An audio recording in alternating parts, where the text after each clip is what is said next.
नमोस्तु गुरुदेव, नमोस्तु गुरुदेव, नमोस्तु गुरुदेव। बोले मुनिवर्षी प्रमाण सागर जी महाराज की।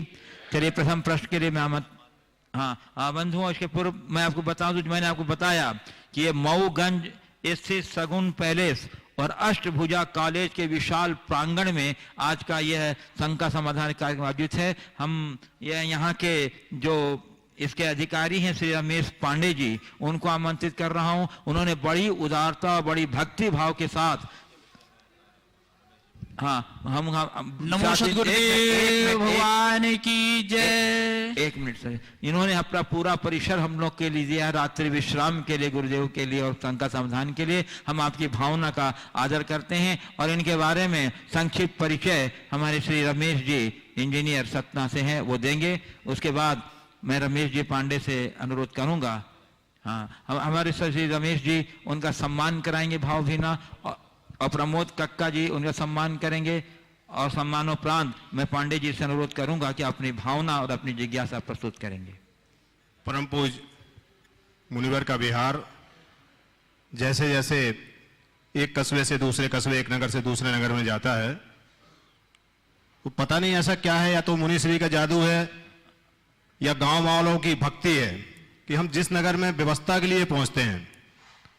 कल जब हम जैसे ही यहाँ आए और हमने बात की सम्मानित पांडे जी से, तो पांडे जी को स्वतः पता था कि जैन साधु यहाँ से निकल रहे हैं। बोले भैया, महाराज श्री मैं बताऊं विनय पूर्वक, बिल्कुल हाथ जोड़कर बोले भैया आपको कहने की जरूरत नहीं है, ये आप मान लीजिए मुनिश्री का प्रांगण है, आप स्वयं कथावाचक है महाराज श्री। और जब चर्चा चल पड़ी तो बोली मैं जैन दर्शन से इतना प्रभावित हूं कि अपनी कथाओं के माध्यम से अनेक दृष्टांत जैन दर्शन के बारे में देता हूं। ये आपकी महानता है, और ऐसी जब कोई विभूति हमको मिलती है तो उनका सम्मान करना हमारा कर्तव्य बनता है कि हम उनका सम्मान करें। मैं निवेदन करूंगा कक्का जी से कि आए और श्री रमेश पांडे जी का सम्मान करें।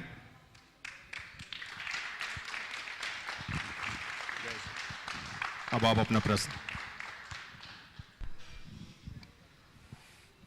परम गुरुदेव के चरणों में बारंबार प्रणाम।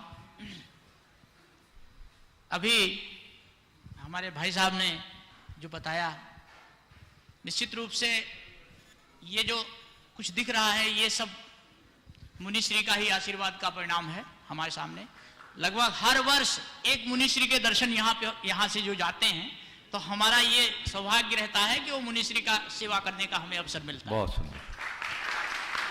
और हमारे मुनिश्री ने जो अपने आशीर्वाद वचन दिए, तो हमें भागवत के केवल 2 श्लोक मैं आपको बोल रहा हूं, सारा आपका इन 2 श्लोकों में ही सारा जो अभी आशीर्वचन है वो समाया हुआ है, इसलिए मैं बहुत प्रभावित रहता हूं। तत्वेनुकंपां सुसमीक्ष्यमाणो भुञ्जान एवात्मकृतं विपाकं यद्वाग्वपुर्भिर्विधनं नमस्ते जीवेत यो मुक्तिपदे सदाय भाग। और एक दूसरा श्लोक है, दयया सर्वभूतेषु संतुष्ट्यायेन केन वा सर्वेन्द्रियोपशान्त्या च तुष्यत्यासु जनार्दनः। हमारे गुरुदेव ने जितना कुछ कहा इन दोनों श्लोकों में समाया हुआ है। मैं बारंबार एक बार फिर प्रणाम करता हूं और अपने आप को धन्य महसूस करता हूं। धन्यवाद। बहुत अच्छी भावना आपने प्रकट की है, और इन्होंने जो बात की है वो जीवन का सार है। और हर मनुष्य के हृदय में मैं एक बहुत सार में आपकी बात को पुष्ट करते हुए कह रहा हूँ। बहुत साधारण शब्दों में कहा गया, ये बहुत पुराना दोहा है। इसे अगर व्यक्ति हृदय में स्थापित कर ले तो उसे ज़्यादा धर्म की विवेचना करने की आवश्यकता नहीं होगी। सभी ग्रंथ और पंथ में बात बतावे 3। सभी ग्रंथ और पंथ में बात बतावे 3, राम हृदय दिल में दया तन सेवा में लीन। बस इतनी सी बात यदि चरितार्थ हो जाए तो बेड़ा पार हो जाए। आपकी भावना, सत्संग, प्रेम एक अच्छे कथावाचक होने के साथ साथ संतों के प्रति आपका ये जो बहुमान है, निश्चित आपके भीतर के ज्ञानीपना को प्रकट करती है। मैं भावना भाता हूँ कि ये भावना आपकी दिनों दिन बलवती हो और आप भी उसी स्थान को प्राप्त कर सकें जिसके आप अधिकारी हो। चलिए राजेन। हाँ, हमारे बीच में मीडिया जगत से श्री राजेश दुबे जी हैं। आए परम पूज्य मुनिवर से आशीर्वाद ग्रहण करें। जैसे ही पुलिस प्रशासन को पता चला कि ऐसे कोई संत नगर में आए हुए हैं, स्थानीय थाने के टीआई श्री तिवारी जी हमारे बीच में हैं। आए परम मुनिवर से आशीर्वाद ग्रहण करें। श्री तिवारी जी। और यदि आपकी कोई जिज्ञासा है तो उसके लिए भी आप साधारण आमंत्रित हैं। आशीर्वाद। कोई क्वेश्चन करना है तो कर सकते हैं। ओह, बहुत सुंदर, बहुत सुंदर। चलिए। आप यहाँ से राजेंद्र मिश्रा, राजस्व निरीक्षक रीवा, और उसके बाद तैयार रहेंगे पुष्पेंद्र कुमार दुबे। उनके चरणों में प्रणाम। अच्छा, बोलिए। दुबे जी? नहीं, सवाल नहीं। सतानंद मिश्रा हो गए। सतानंद मिश्रा पूछेंगे? नहीं।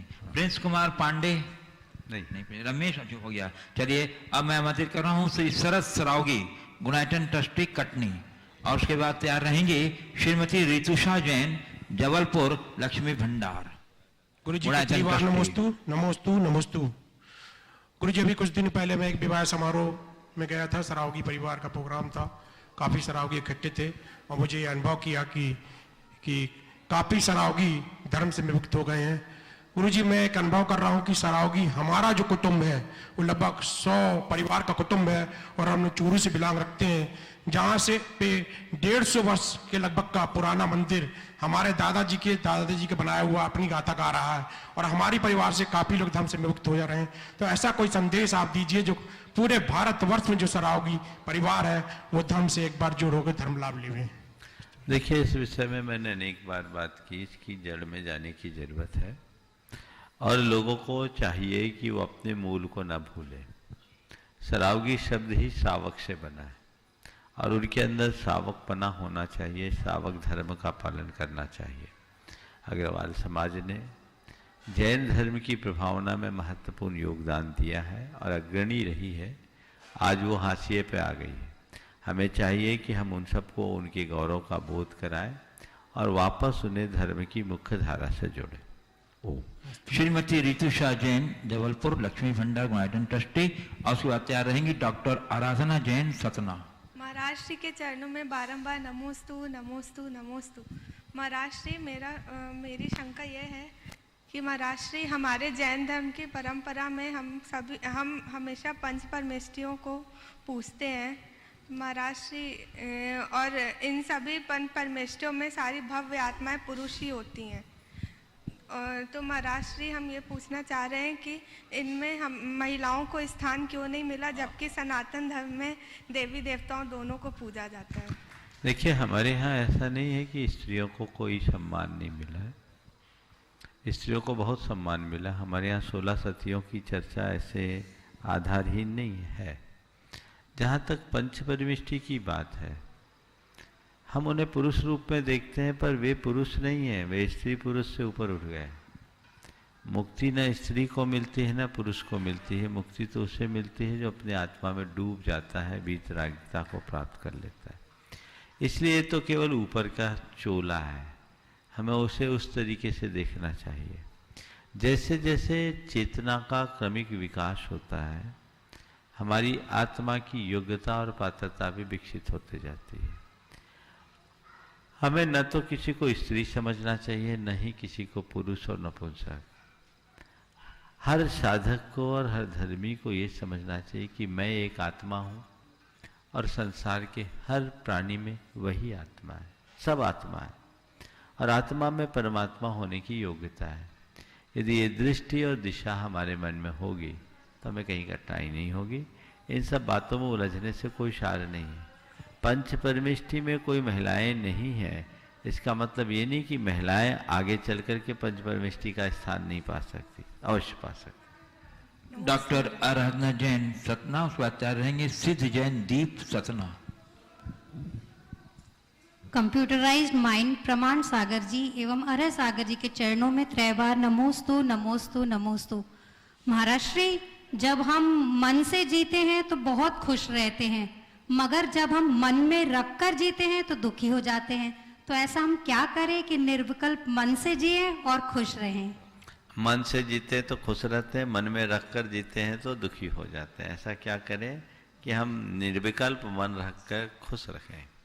बस ऐसा है, मन को प्रशिक्षित कर लो। मन में वही बातें रखो जो हमारी खुशियों को खंडित न करें।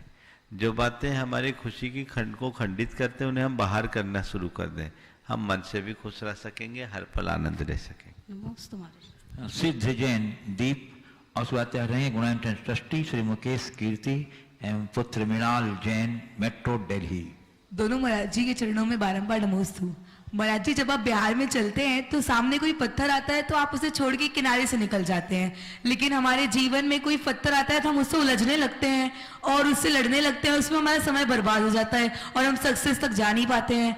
तो महाराज जी, हम क्या करें कि आपके जैसे हम उस मतलब जो बाधा आती है उसको छोड़ के आगे बढ़ सके, उससे उलझे ना, उसमें अपने समय को बर्बाद ना करें। बहुत अच्छी बात आपने की। देखो, जो पत्थरों से उलझते हैं, पत्थरों को उखाड़ने में लगते हैं, वो कहीं के नहीं रहते हैं, और पत्थरों को छोड़कर जो आगे बढ़ जाते हैं वही जीवन में सफल होते हैं। सफलता का यही मंत्र है, रास्ते में आने वाले अवरोधों को पार करके आगे बढ़ते जाओ, जूझो मत, आगे बढ़ो। ये सीख लेना चाहिए। मुझे बहुत अच्छा है कि तुम जैसे छोटे से बच्चे ने बिहार करते करते कम से कम इतनी समझ विकसित की ना, ये एक बहुत बड़ी उपलब्धि है। और ऐसी दृष्टि लोगों के अंदर आ जाए तो वो अपने जीवन को सफलीभूत करेगा, इसमें कोई संशय नहीं। नमस्ते महाराज जी। श्री मुकेश कीर्ति पुत्र मृणाल जैन, मेट्रो दिल्ली गुणांतरण ट्रस्टी, और उसके बाद तैयार रहेंगे श्री प्रमोद जी कक्का कटनी शास्त्री परिवार। नमोस्तु गुरुदेव। गुरुदेव, अक्सर बड़े हमसे कहते हैं कि तुम अपने बच्चे हो इसलिए हम तुम्हें डांट देते हैं, फटकार देते हैं। अक्सर हम बड़ों से कह देते हैं कि आप हमारे ही माता पिता हो या दादा दादी हो, इसलिए हम आपसे ऊंचा बात कर लेते हैं। यूजुअली इसी कथन के पीछे छुपकर हम अपनों से दुर्व्यवहार करते हैं, लेकिन कोई बाहर का होता है तो हम उसे झुककर प्रणाम करते हैं, सत्कार से व्यवहार करते हैं और उन्हें रिस्पेक्ट देते हैं, क्योंकि हमारा थॉट प्रोसेस ऐसे चलता है कि सामने वाला तो हमसे एक दिन के लिए मिला है, वो हमारे बारे में क्या सोचेगा, उससे अच्छा बन के रहें। तो गुरुदेव, मेरा प्रश्न यही है कि अपनों से बात करते हुए या अपनों से किस तरीके का व्यवहार करें, इसको उनसे बात करते हुए क्या थॉट प्रोसेस रखना चाहिए कि हम अपनों से बात करने से पहले यह सोचे कि वे हमारे बारे में क्या सोचेंगे और जिससे उन्हें बुरा ना लगे और इससे हमारे संबंध पे क्या फर्क पड़ेगा। बहुत अच्छा सवाल किया है। अपनों से अपनत्व भरी बातें होनी चाहिए, समझ गए। और अपनत्व में खुलापन होता है, झिझक नहीं। मेरे बारे में वो क्या सोचेगा ये दूरी को दर्शाता है, पर किसी के सामने हम निसंकोच अपना हृदय खोल दें, वो तभी संभव है जब उसके प्रति अपनत्व है। तो सामने वाला क्या सोचेगा ये सोच करके अपनों से बात कभी मत करना, पर हाँ, सामने वाले का बुरा ना हो, वो दुखी ना हो, इतना ख्याल रख करके अगर हम बात करें तो कभी गड़बड़ ना हो, समझ गए। तो अपना है, चाहे वो बड़ा हो या छोटा, अपनत्व का रस उड़ेलते हुए बात करो। ऊंचे स्वर में बात करना बुरी बात नहीं है, और बड़ों का छोटों को झिड़क देना भी बुरा नहीं है, लेकिन उसमें भी प्रेम और आत्मीयता होनी चाहिए, समझ गए। मैथिली शरण गुप्त की ये पंक्तियां बहुत प्रासंगिक है। वही दूर जाता है जो पास होता है, वही दूर जाता है जो पास होता है, क्रोध आता है उस पर जिससे कुछ नाता है। तो होगा, ये अपनत्व है। अपनत्व में भाषा भी अपना अर्थ बदल देती है, अपनत्व अधिकार भी देता है। पर हाँ, इतना ख्याल रखना चाहिए कि हम जैसे अपना ख्याल रखते हैं वैसे ही अपनों का भी ख्याल रखें। जितना ख्याल अपना रखो उतना ही अपनों का रखने लगो, बेड़ा पार हो जाएगा। हाँ, श्री प्रमोद जी कक्का, कटनी शास्त्री परिवार। और गुरुदेव रहेंगे श्री पंडित सिद्धार्थ जी सतना। मुनिदेव के चरणों में गुरु महाराज अनंत कोटि नमोस्तु। गुरुदेव, जंगल में रहो या बस्ती में, लहरों में रहो या कश्ती में, महंगी में रहो या सस्ती में, पर रहो गुरु भक्ति की मस्ती में। क्योंकि जो डूबे हैं गुरु भक्ति की मस्ती में, 4 चांद लग गए हैं उनकी हस्ती में। ऐसे गुरुदेव के चरणों में मेरा बार बार नमोस्तु। गुरुदेव कहते हैं, दोष कांटों का कहां हमारा है जनाब, दोष कांटों का कहां हमारा है जनाब, पैर हमने जमीन पर रखा ही क्यों।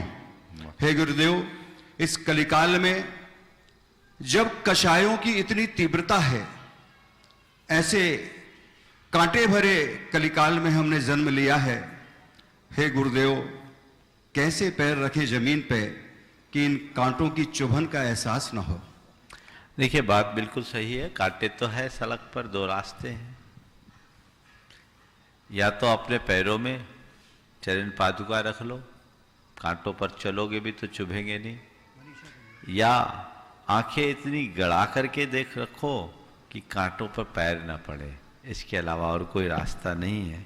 जब कांटों पर चलना ही हमारी मजबूरी है तो हमें ऐसा प्रयास करना चाहिए कि कांटे हमें चुभे ना है, गड़ ना पाए। उसके लिए जो सुरक्षात्मक प्रयास है वो जरूर करना चाहिए। गुरु भक्ति एक प्रयास लग रहा है। बिल्कुल, बहुत नमोस्तु गुरु।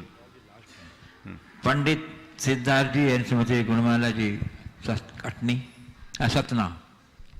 परम पूज्य मुनिवर द्वय के चरणों में अनंत कोटि नमन। तीर्थंकर का पद विहार चलता था तो एक इंद्री से लेकर पंचेंद्री जीवों के भाग्य की सराहना की जाती थी कि इस क्षेत्र से इनका विहार हुआ है। वैसे ही देखा तो नहीं है तीर्थंकर का विहार, लेकिन वर्तमान का जो विहार कर रहा है कुछ उसकी झलक ऐसा बताती है कि जब एक पंचम काल में एक मुनि महाराज का विहार इस प्रकार हो सकता है कि जो यहाँ के निकलने वाले सारे जीवों को मंगल पर भावना प्रेरित करते हुए उनके भव्यता के और उनके उल्लास के, उनके उत्थान की चर्चा करते हुए मुनि महाराज यहाँ से विहार करते हैं, तो ऐसा झलक देखकर ऐसा लगता है कि निश्चित रूप से तीर्थंकर का विहार जैसे सुना और पढ़ा है। हे गुरुवर, मैं ये पूछना चाहता हूं कि आपका मार्ग तो बदला हुआ था, फिर भी ये विंध्य प्रदेश से लेकर मिर्जापुर बनारस वाले एक इंद्री से पंचेंद्री तक जीवों का निश्चित रूप से कोई ऐसा पुण्य रहा है जिसके कारण आपके पद विहार इस ओर को आए। क्योंकि जहां जहां आपके पड़ाव पड़ता है, जहां आप रुकते हैं, आज जहां पर आपका आहारचर्या का पड़ाव पड़ा, वहां पर मैं 1 घंटे बैठकर उनके परिवार ने मुझसे चर्चा की, जैन साधु की चर्या के बारे में चर्चा की, और वो बार बार ये सराह करते थे, पता नहीं मेरे कौन से जन्मों का पुण्य था, ये उनके शब्द हैं, पता नहीं मेरे परिवार के कौन से जन्मों का पुण्य था कि जो गुरु चरण यहाँ पर पड़े, ऐसे संतों के जो अध्यात्म से सराबोर रहते हैं, ऐसे संतों के पड़े। तो गुरुवार इसमें मेरी एक जिज्ञासा है, क्या इस तरफ के एक इंद्री से पंचेंद्री जीवों का कुछ विशेष पुण्य होगा जो आज इस धरा से आपका मंगल विहार चल रहा है? देखिए, बात सही है। भागनवश जोगी बसाए, कहाँ मैं दूसरी तरफ निकल रहा था, अगर छत्तीसगढ़ की ओर चला जाता तो ये रास्ता वंचित हो जाता। इधर के लोगों का पुण्य तो होगा ही, इसमें कोई संशय नहीं, पर मुझे नहीं मालूम यहाँ के लोगों के कितना प्रबल पुण्य है, इनके यहाँ के लोगों का पुण्य कितना प्रबल है। पर मैं यहाँ देखता हूँ इस धरा के लोगों की भक्ति बहुत प्रबल है, उसमें कोई संशय नहीं। मैं पहले भी इस इलाके से विहार करके गया हूँ, तब भी और अब भी। आज तो लोगों को कोई सूचना भी नहीं, लेकिन उसके बाद भी जिस तरह का उत्साह, पूरे रास्ते भर में उत्साह है, ये अद्भुत है। यहाँ के लोगों के हृदय में भारत बसता है, भारतीयता बसती है।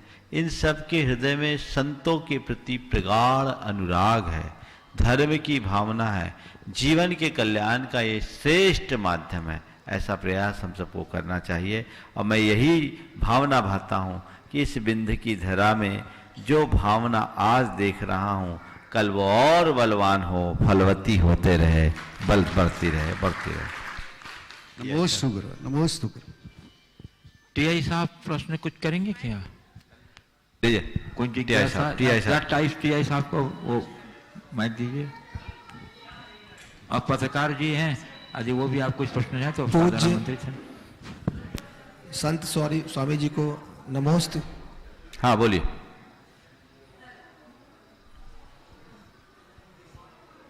रुकूं तो मुझसे मुकद्दर सवाल करता है, रुकूं तो मुझसे मुकद्दर सवाल करता है, चलूं तो राह का पत्थर सवाल करता है। बहुत सुंदर, बहुत सुंदर। तो क्या यथेष्ट मार्ग है, हम लोगों के लिए मार्गदर्शन करें, कब रुक जाना चाहिए, कब चल देना चाहिए? रुकूं तो मुझसे मुकद्दर सवाल करता है, चलूं तो राह का पत्थर सवाल करता है। मैं आपसे ये कहूँ, इन दोनों सवालों को भूलो और अपने मंजिल को सामने रखो, दोनों को उत्तर मिल जाएगा।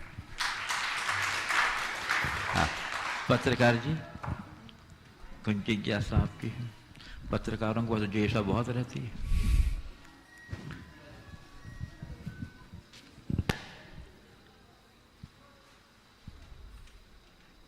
एक प्रथम तो सादर प्रणाम।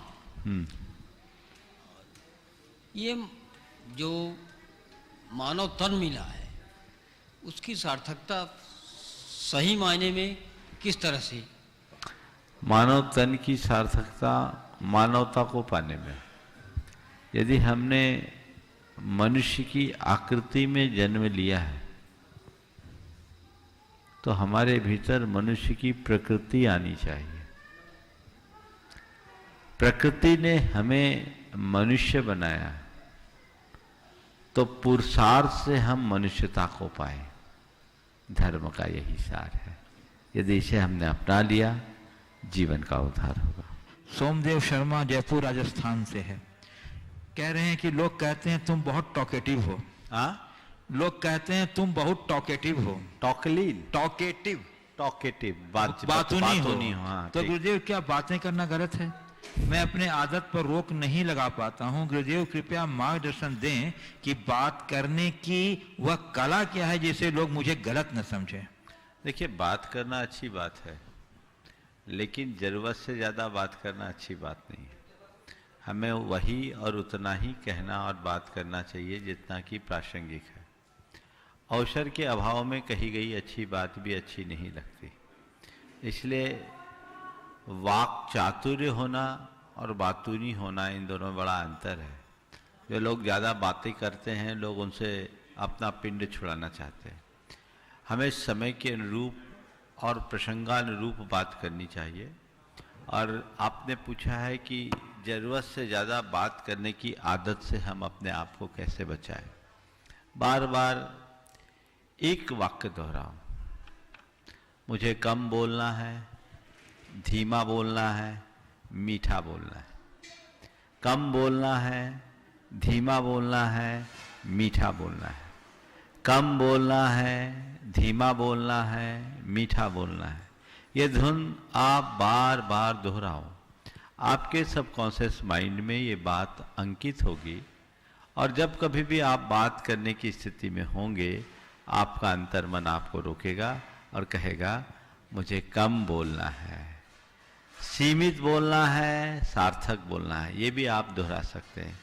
मुझे सीमित बोलना है, सार्थक बोलना है, सीमित बोलना है, सार्थक बोलना है। ये बात बार बार दोहराइए, तो जो आदत है उसे नियंत्रित किया जा सकेगा।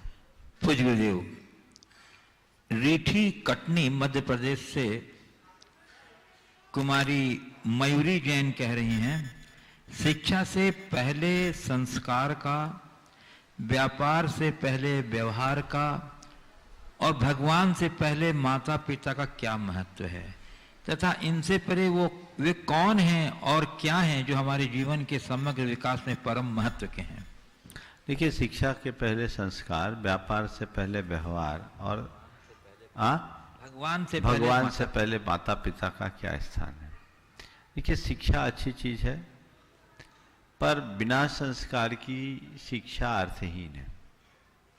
जब तक हमारे जीवन में सम्यक संस्कारों का बीजारोपण नहीं हो, तब तक हमारी शिक्षा संस्कारित सार्थक नहीं होती। आज शिक्षितों की संख्या कम नहीं है, पर संस्कारितों का घोर अभाव है। इसलिए हमें चाहिए कि हम शिक्षित होने के साथ साथ संस्कारिता पर जरूर ध्यान दें। किसी का कितना भी व्यापार बढ़े, उस व्यक्ति का व्यवहार खराब हो तो उसे कोई पसंद नहीं करता। इसलिए आपने पूछा, शिक्षा से पहले संस्कार, व्यापार से पहले व्यवहार और भगवान से पहले माता पिता। मैं आपके वाक्य में संशोधन करता हूँ और पहले की जगह शिक्षा के साथ संस्कार, व्यापार के साथ व्यवहार और भगवान के साथ माता पिता का ध्यान रखना अत्यंत जरूरी है। तभी हम अपने जीवन को बेहतर बना सकेंगे। इनका पाठ दूसरा है कि इनसे परे वे कौन है और क्या है जो हमारे जीवन के समग्र विकास में परम महत्व के हैं। इनसे परे और कौन है और क्या है जो हमारे जीवन के परम समग्र विकास में महत्व रखते हैं। देखिए, इनसे परे यदि देखा जाए तो वह है हमारी निष्ठा, श्रद्धा। यदि हमारी श्रद्धा सही हो, निष्ठा सम्यक हो, तो ये सब बातें अपने आप हमारे जीवन में जुड़ेंगी और हम अपने जीवन व्यवहार को अच्छा बनाने में समर्थ हो सकेंगे। पूज्य मुरैना मध्य प्रदेश से श्री नवीन जैन कह रहे हैं, महाराज जी, प्राचीन काल में सूचना प्रौद्योगिकी, ज्ञान और न्याय की प्रामाणिकता के अभाव में सत्य और धर्म को अनेकों बार कुचला गया। सत्य और धर्म को अनेकों बार कुचला गया, मनमाने ढंग से बदला भी गया। पर वर्तमान में सभी साधनों की अनुकूलता के बाद भी सत्य और धर्म अपने को सार्वभौमिक रूप से प्रदर्शित और प्रमाणित क्यों नहीं कर पा रहा है? बहुत अच्छा सवाल है। उच्च तकनीक से संपन्न होने के बावजूद आज विश्व के लोग सत्य और धर्म को सार्वभौमिक रूप से प्रतिष्ठापित क्यों नहीं कर पा रहे हैं? देखिए, सत्य या धर्म सूचना और प्रौद्योगिकी के माध्यम से प्रसारित नहीं होते, ये संस्कार और साधना से प्रतिष्ठापित होते हैं। हमारे संस्कार इतने बिगड़े हुए हैं कि हम सत्य की बातें भले कर लें, पर सत्य के प्रति निष्ठा ही नहीं रखते। सत्य को की चर्चा करना तो चाहते हैं, सत्य को जीना नहीं चाहते। धर्म की बातें हम खूब करते हैं, पर धर्म को जीने का प्रयत्न नहीं करते। तो जब तक ऐसी स्थिति हमारे मन में बनी रहेगी, हम धर्म को सार्वभौमिक बना कैसे सकेंगे? तो हमें चाहिए कि हम संस्कारों का शंखनाद करें और लोगों को साधनोन्मुखी बनाएं, जिससे जीवन को बेहतर बनाया जा सके। पूज्य अंजड़ जिला बड़वानी मध्य प्रदेश से श्री अंतिम मनीषा जैन कह रहे हैं, गुरुदेव, नहीं और हाँ ये दो छोटे शब्द हैं, लेकिन उनका इस्तेमाल करने के लिए बहुत सोचना पड़ता है, क्योंकि हम जिंदगी में बहुत सी चीज़ों को खो देते हैं, नहीं जल्दीबाजी में बोलने पर और हाँ देर से बोलने पर। तो महाराज जी, इन दो छोटे छोटे शब्दों का उपयोग किस तरह करें कि ये बड़े काम के बन जाएं? बहुत अच्छी बात है। नहीं और हाँ, ये दोनों शब्द बड़े महत्वपूर्ण हैं। जल्दबाजी में नहीं और देर से हाँ बोलने में हमारा भारी नुकसान होता है, इसमें संशय नहीं। ये मनुष्य के अंदर तब घटता है जब उसके भीतर औचित्य का गुण विकसित हो जाता है। जिस मनुष्य के अंतर में औचित्य गुण प्रकट हो जाता है वो समयानुसार हाँ या ना करने में समर्थ हो जाता है। सही समय पर लिया गया सही निर्णय हमारे जीवन को सफलीभूत बनाता है। इसमें हम अपने अतीत के अनुभवों का भी लाभ उठा सकते हैं। हमने अपने पिछले अनुभवों में जो भी गलतियां की है उसकी पुनरावृत्ति न करें तो भी हम बहुत कुछ बच सकते हैं। इसलिए हाँ और ना का बहुत महत्वपूर्ण स्थान है। कब हाँ करना और कब ना करना, जो इसमें सक्षम होता है वही सही जगह पर आगे बढ़ पाता है। पूज्य गुरुदेव, उदयपुर राजस्थान से श्री अनिल मेहता कह रहे हैं, महाराज श्री आंखों के सामने विराजित भगवान व मुनि श्री को नमोस्तु तो कर सकते हैं, लेकिन इंसान के अंदर विराजित परमात्मा को कैसे नमोस्तुत करें? जिस दिन तुम्हें इंसान के अंदर विराजित परमात्मा दिखने लगेंगे तुम अपने आप नमोस्तु करने लगोगे। हमें मंदिर में विराजमान भगवान दिख जाते हैं, संत में तुम्हें भगवान या प्रभु का प्रतिनिधित्व प्रकट हो जाता है, लेकिन इंसान में नहीं दिखता। अपनी दृष्टि को व्यापक बनाओ। जिसकी दृष्टि उदार और व्यापक होती है उसके लिए चीजें सहज होती। गुरुदेव, कटनी मध्य प्रदेश से डॉक्टर अखिलेश जैन कह रहे हैं, गुरुदेव स्वार्थी होना बुरा माना जाता है, पर यदि स्व तथा पर के भेद को जानने हेतु तथा स्व के उत्थान के लिए किए गए पुरुषार्थ के लिए स्वार्थी होना, क्या यह भी बुरा माना जाएगा? देखिए, स्वार्थ के दो रूप हैं। एक है केवल अपने भौतिक हितों की पूर्ति, और जिस हित की पूर्ति में हम औरों के हितों की अनदेखी करें, ये स्वार्थ वर्जनीय है, ये ठीक नहीं। लेकिन एक स्वार्थ है स्व का अर्थ अपने आत्महित के लिए किया जाने वाला पुरुषार्थ। इसमें अपने हित की पूर्ति है, आत्मिक हित, आध्यात्मिक हित, पर इसमें अन्य किसी का अहित नहीं है। सच्चे अर्थों में देखा जाए तो ये स्वार्थ कहने को है, यथार्थ में परमार्थ है। तो हम उस स्वार्थ को साधें जो हमें हमारे परमार्थ से जोड़े, उस स्वार्थ से दूर रहें जो हमें अनर्थ का भागी बनाए।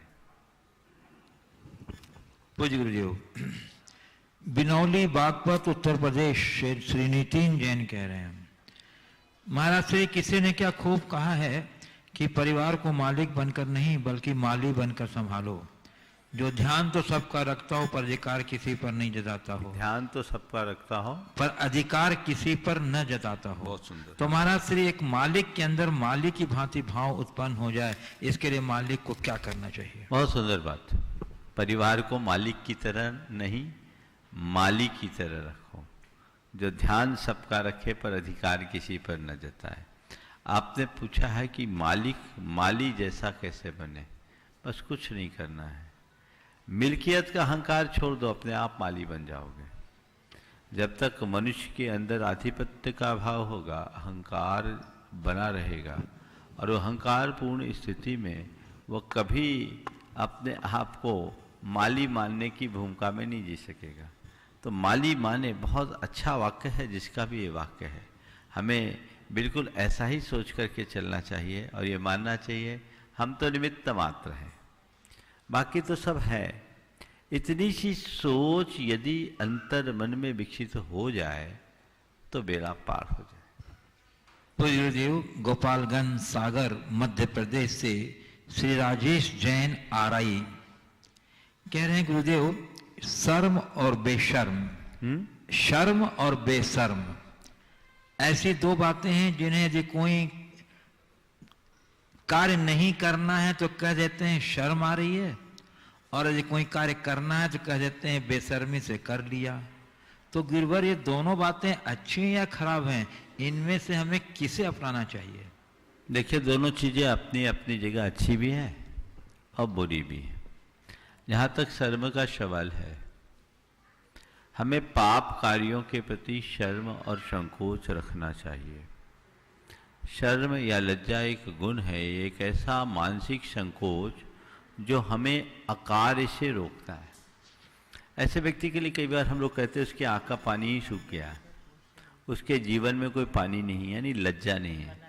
लज्जा हमारे जीवन का एक बड़ा गुण है जो हमारे जीवन को सुधारने में सहायक है। तो पाप कार्य, बुरे कार्य, दुष्कर्मों के प्रति हमारा मानसिक संकोच होना चाहिए, जिससे हम उससे अपने आप को बचा सकें।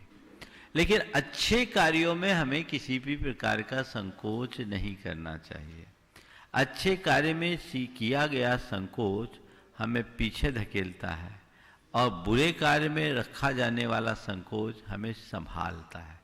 इसलिए हमें पाप से शर्म करना चाहिए और परमार्थ में कोई शर्म नहीं, गर्व करना चाहिए। तो गर्व के साथ करो। आजकल उल्टा देखने में आता है, किसी व्यक्ति को धर्म का कार्य करने के लिए कह दो तो उसे शर्म आती है, अरे हमें लोग पंडित जी कहने लगेंगे। और पाप का कार्य करने में एकदम निष्फिकर होकर कर लेता, निसंकोच कर लेते हैं। ये प्रवृत्ति ठीक नहीं है, इससे हमें दूर रखना चाहिए। पूज्य गुरुदेव, शेफाली राजेश जैन, काव्यांजलि, इंदौर, कह रही हैं गुरुदेव, मैंने कहीं पढ़ा है कि 3 चीजों में कभी भी शर्म नहीं करना चाहिए। पहला बूढ़े माँ बाप में, दूसरा गरीब दोस्तों में, और तीसरा पुराने कपड़ों में। गुरुदेव, इन वाक्यों के संदर्भ में कैसे समझना चाहिए और आज के समय में इनको किस तरह अपनाने का महत्व है, कृपया मार्गदर्शन देने की। पहला भोजन, पहला बूढ़े माँ बाप, बूढ़े माँ बाप में, दूसरा गरीब दोस्तों में, हाँ, और तीसरा है पुराने कपड़ों में। इनमें शर्म नहीं करना चाहिए, बिल्कुल नहीं करना चाहिए। क्योंकि माँ बाप तो कोई भी हो, चाहे बूढ़े हो या जवान, संपन्न हो या दरिद्र, वो माँ बाप हो, हमारे जन्मदाता है। उनसे शर्म करना तो समझ लो अपना हियाई फोड़ लेना है, ये अच्छी बात नहीं है। इसी तरह आपको जो कहा गया पुराने कपड़ों में, पुराने कपड़ों से मनुष्य की पहचान नहीं होती, वो तो हमारी असलियत को दर्शाती, उसे रखना चाहिए और उसमें किसी भी प्रकार का शर्म और संकोच नहीं करना चाहिए। और तीसरी बात कही गरीब दोस्तों में, तो दोस्त चाहे गरीब हो या अमीर, सच्चा दोस्त वो है जो हमारे लिए हमारे हित के मार्ग में लगाता है। श्री कृष्ण और सुदामा का प्रकरण है, हम सबको इसका सच्चा पाठ पढ़ाता है। न सुदामा को संकोच हुआ, न श्री कृष्ण को संकोच हुआ। ये आदर्श तो हमारे जीवन में होना ही चाहिए। पूज्य गुरुदेव, एक अंतिम प्रश्न है ऑनलाइन। दिलीप पांड्या कोचामन से यूनाइटेड ट्रस्टी कह रहे हैं गुरुदेव, अहमदाबाद, श्री विजय रूपाणी मुख्यमंत्री गुजरात इन दिनों कोरोना से प्रभावित और पीड़ित चल रहे हैं और उनके शीघ्र स्वास्थ्य लाभ के लिए हम जैन समाज वालों की बड़ी चिंता है और आपके आशीर्वाद की परम आवश्यकता है। कृपया अपना आशीर्वाद दे करके उन्हें उनकी भावना। देखिए, कोरोना तो काल बन कर के आया और इसने बहुतों को प्रभावित किया। हमने अपने अनेक लोगों को, सब ने अपने अपनों को खोया है। जैन समाज में भी बहुत सारे लोग इस कोरोना के कारण काल कवलित हुए हैं। अब धीरे धीरे कोरोना में कुछ कमी आई है, तो आप लोगों ने भी सावधानी की उपेक्षा करना शुरू कर दी। सबसे पहले तो मैं ये कहूँगा कि सावधानी हटी और दुर्घटना घटी। आप लोगों के मुख से मास्क कहाँ चला गया पता नहीं, लगता आप सब ने वैक्सीन लगवा लिए हैं। मास्क लगना चाहिए, अपनी सुरक्षा के प्रति सजग रहना चाहिए। जहाँ तक रूपानी जी का सवाल है, मैं उनके मंगल स्वास्थ्य की कामना करता हूँ, उनको आशीर्वाद देता हूँ। वो हमारे समाज के एक प्रबुद्ध और एक समर्थ व्यक्ति हैं। किसी प्रदेश का मुख्यमंत्री होना संपूर्ण जैन समाज के लिए बड़े गौरव की बात है और वो तो पूरे देश की एक विभूति है। मुख्यमंत्री कोई ऐसे वैसे व्यक्ति नहीं होते। हम तो सबके मंगल की कामना करते हैं और फिर किसी मुख्यमंत्री की बात हो तो वो और ज़्यादा होनी चाहिए। हम सबको भावना भानी चाहिए कि वे शीघ्र स्वास्थ्य लाभ को प्राप्त करें और इसी तरह देश, समाज, धर्म और संस्कृति की रक्षा कर सके। सभी को ये भावना भानी चाहिए कि कोई भी इस धरती में पीड़ित न रहे और कोरोना से जो कुछ भी पीड़ित हैं उन सबको स्वास्थ्य लाभ हो। रूपानी जी के पूरे परिवार को मैं आशीर्वाद देता हूँ। उनको बोलिए। हाँ बंधुओं, अब मैं आपको ले चलता हूँ जो यहाँ प्रत्यक्ष उपस्थित जिज्ञासु हैं। सर्वप्रथम मैं आमंत्रित कर रहा हूँ श्री रमेश जी इंजीनियर सतना को, जो आगामी सूचना देंगे कार्यक्रमों का, रथावर्तन समारोह जो चालू होने और इस जो मंगल विहार जो गुरुदेव का वर्तमान में चल रहा है उसके पुण्यार्जक परिवार से संबद्ध भी हैं श्री रमेश कुमार जी इंजीनियर। गुणायतन सतना समाज के अध्यक्ष भी हैं, गुणायतन ट्रस्टी भी हैं, गुणायतन के निर्माण मंत्री भी हैं। आगे आगामी कार्यक्रम की सूचना देंगे।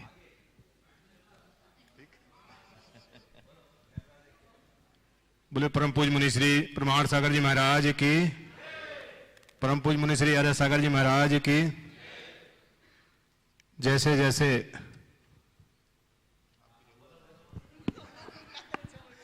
जैसे जैसे शुभ संकेत मिलता हो, शुभ संकेत के दिन निकट आने लगते हैं तो उत्साह भी चरम पर होता है। महाराज श्री जैसे ही ये जानकारी गई कि पार्श्वनाथ भगवान की जन्मस्थली से मोक्ष स्थली तक एक रथ यात्रा, पद यात्रा के साथ देवशास्त्र गुरु के सानिध्य में होने जा रही है, संपूर्ण देश में एक अपूर्व उत्साह देखने को मिल रहा है और विभिन्न जगहों से जानकारियां आ रही हैं, भैया ये कैसे होगी, हम जा सकते हैं कि नहीं जा सकते हैं। मैं आप सभी को बता दूं, आप सभी लोग इस यात्रा में जा सकते हैं। अब सुनिए, सभी लोग में, अभी सभी लोग में हम अपने आप को पुरुष भर, महिलाएं भी जाएंगी इसमें, बालिकाएं भी जाएंगी इसमें।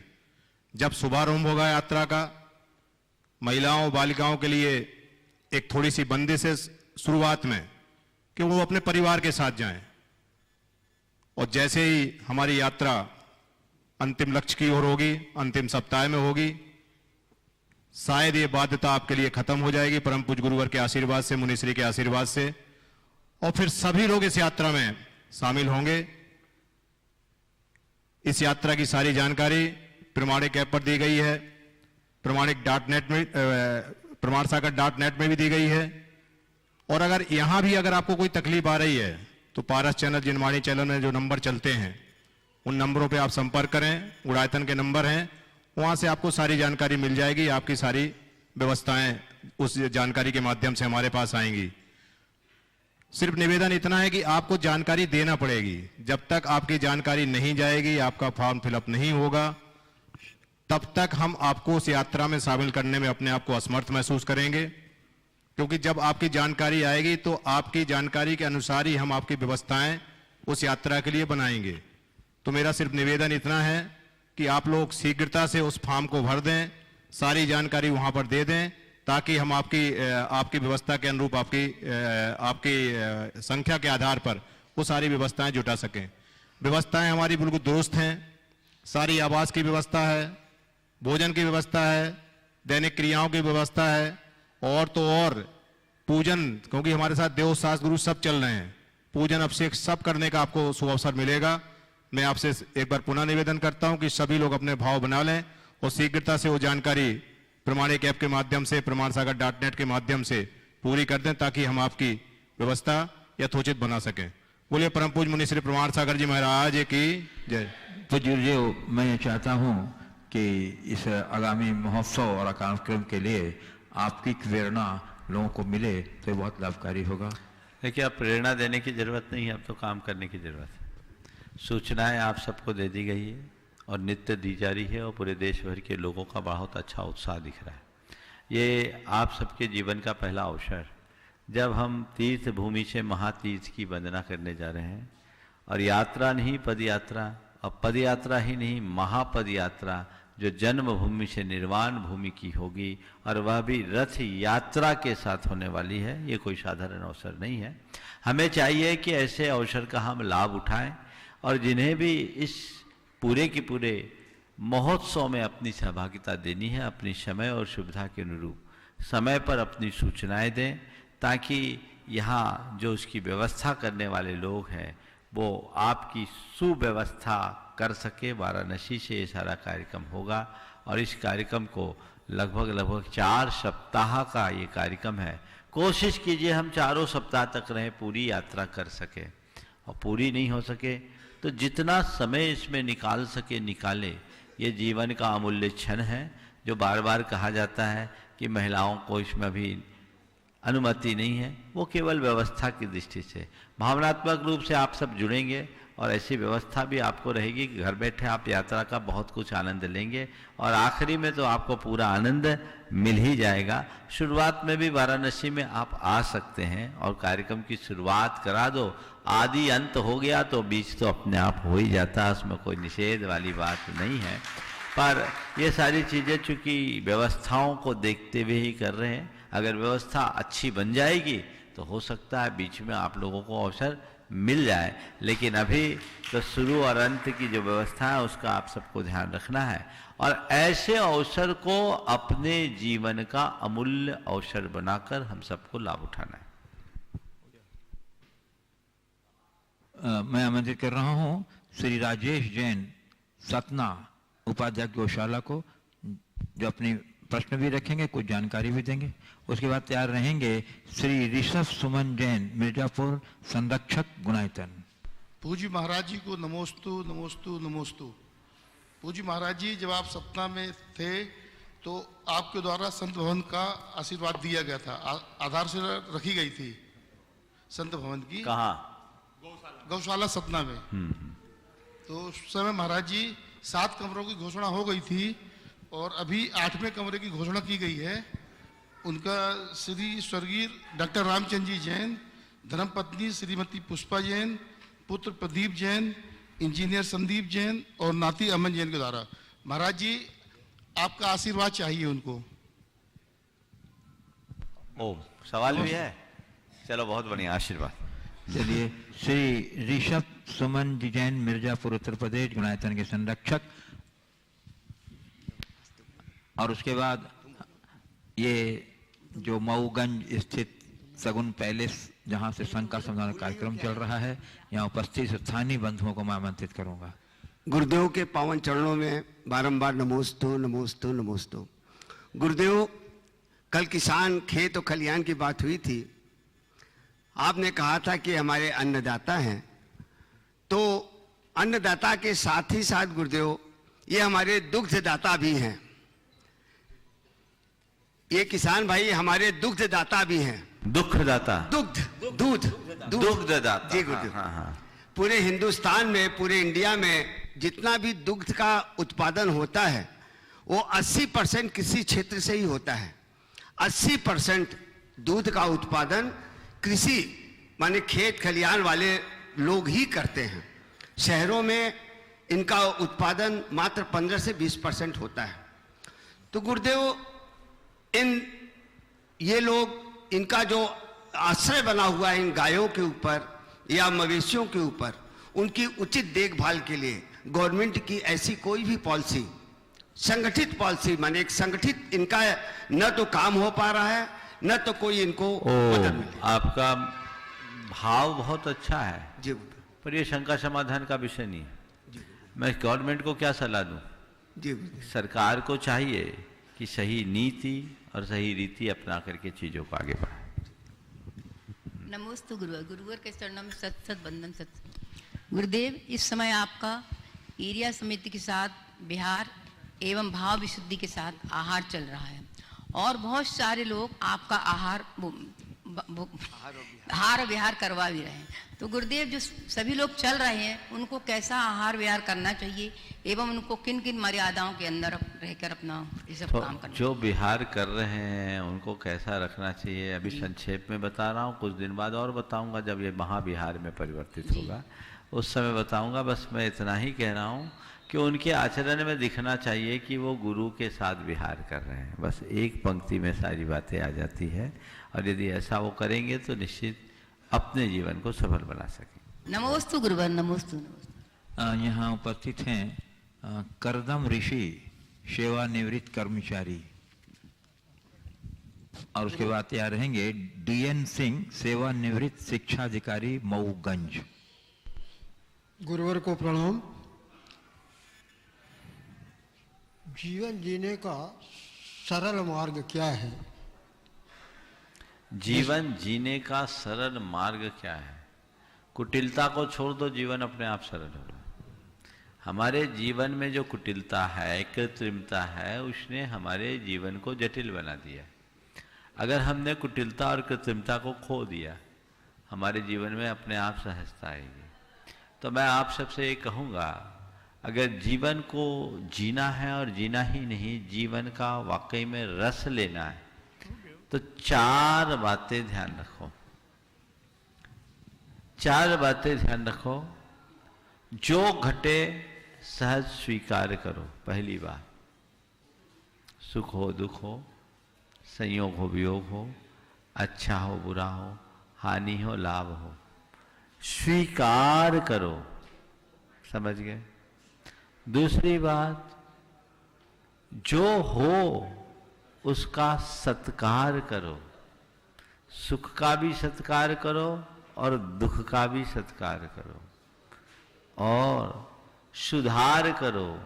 अपनी कमियों का सुधार करो, तो अपने आप हमारे जीवन का उद्धार हो जाएगा। समझ गए?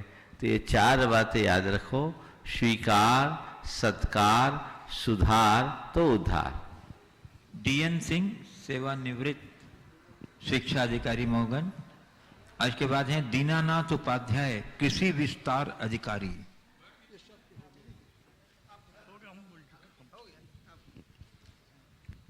गुरुवर के चरणों में सादर प्रणाम। मैं वाराणसी का रहने वाला हूं। मैं आपसे के चरणों में प्रणाम करते हुए जानना चाहता हूं कि वाराणसी से आपकी यात्रा कहां से कब से शुरू होगी? हाँ हाँ, देखिए अभी आपको जैसा बताया गया कि 4 मार्च को ये यात्रा प्रारंभ होगी। उससे पूर्व संभवतः 1 मार्च को हमारा वाराणसी में प्रवेश हो जाएगा। 4 मार्च को भेलूपुर, जो भगवान पार्श्वनाथ की जन्मभूमि है काशी, तो भेलूपुर से ये यात्रा की शुरुआत होगी। और सम्मेद शिखर, जो हमारे पार्श्वनाथ भगवान के साथ 20 तीर्थंकरों की निर्वाण भूमि है, वहाँ पर ये यात्रा संपन्न होगी।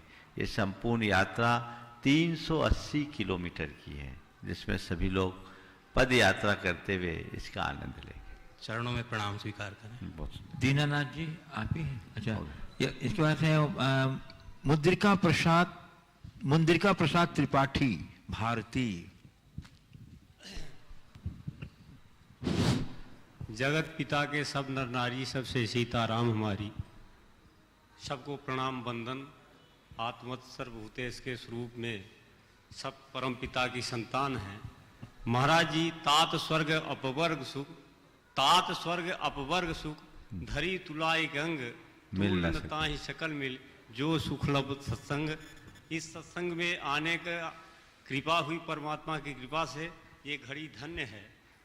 और एक चिंतन चलता रहता है महाराज, कभी लगता है जीवन बहुत निराश है, हम शांति की ओर जाएं। जब समाज देश की दुर्दशा देखते हैं, तब लगता है कि कहीं न कहीं कुछ किया जाए।